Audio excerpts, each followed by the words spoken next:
A few years ago, Stanley was a cook at Springfield Elementary School. All the kids made fun of him because he never graduated from college. Stanley, no degree, 2 credits short at MIT. Stanley was furious. One day he grabbed a meat cleaver. The students saw him and fled desperately while Stanley chased after them. He killed every child he caught up with. In the end, he actually turned all the murdered children into soup. Stanley tasted it and felt he still needed a girl, so he grabbed a human head and threw it into the soup.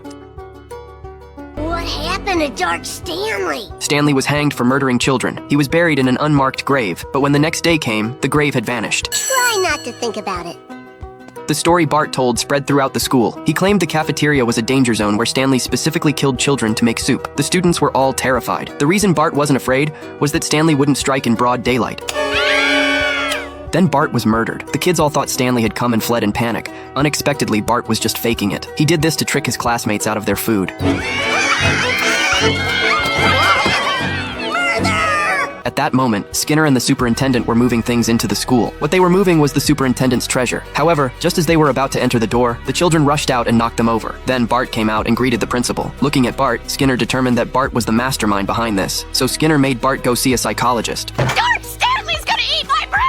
Bart didn't want to see a psychologist at all. He thought telling a ghost story was no big deal, but he was still forced by Homer to go see the psychologist. Bart didn't bother listening to what the doctor said. He even told the doctor to go find a boyfriend and go on dates instead of wasting time on him. That was until the doctor pulled out a game that interested Bart. Bart's expression changed instantly. While they played games together, the doctor could read Bart's psychology. Bart gradually accepted the psychologist. He told the doctor many things, including that Homer had never taken him to ride a carousel, and that Homer always came home drunk. He's lying!